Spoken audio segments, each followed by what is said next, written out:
Don't be too excited for the new DLC coming out in GTA Online in just a couple of days, and here is why.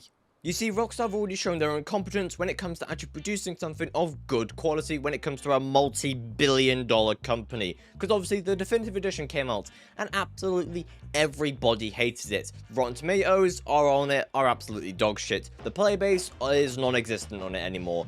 And also, you know, the plethora of glitches to where people can make multi-video series about it and get millions of views. When your game has that going on about it, it's probably a shit one. So why should I have my hopes high for this DLC? Well, you're probably saying to yourself, well, Jack, there's a big difference between a remaster and a DLC, which I guess you're correct. Rockstar are also known for not really having the best remasters.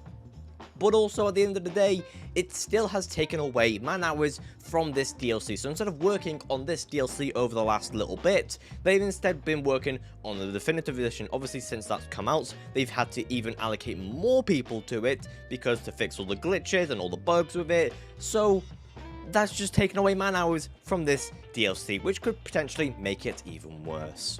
But I'll give it to you, a remaster is different to a DLC. However, let me just remind you about the Tuners DLC, the massive game-breaking glitch to where one of the features with that new DLC you literally couldn't play. When a random person, obviously a random vehicle, would be delivered to your auto shop, you could upgrade it and then deliver it to the client.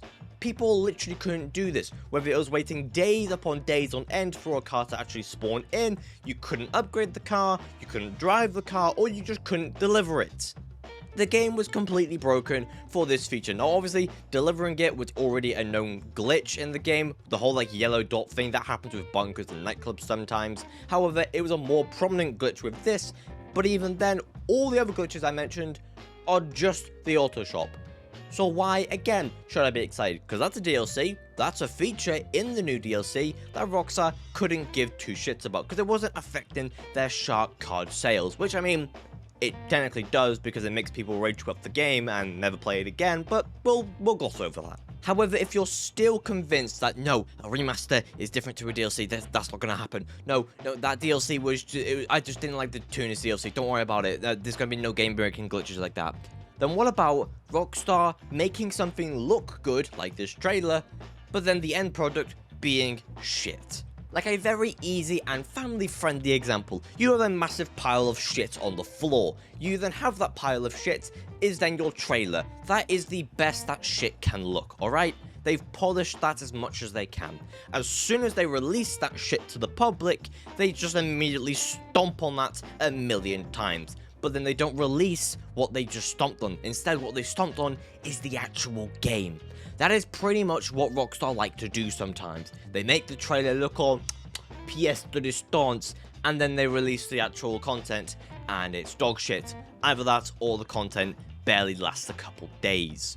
Obviously, a good example for this would be Cayo Perico. Cayo Perico is still one of the most popular DLCs probably to this day. People still play it every single day because the payout is good, it doesn't really take that long, and overall, it is quite enjoyable. However, the CEO crates, basically no one does them unless they are double money, so we can just hope and pray that this DLC is like the Cayo Perico heist to where it's fun, it's replayable, and good to play by yourself or even with mates, and not like the CEO crates, where if it's by yourself, it's a grind, and if you're with people, it just feels like a more of a grind because you have them complaining. But anyways, if you are still convinced, that this DLC is the best it could be, your hopes have still not gone down, then I'll give you the main reason why they should go down.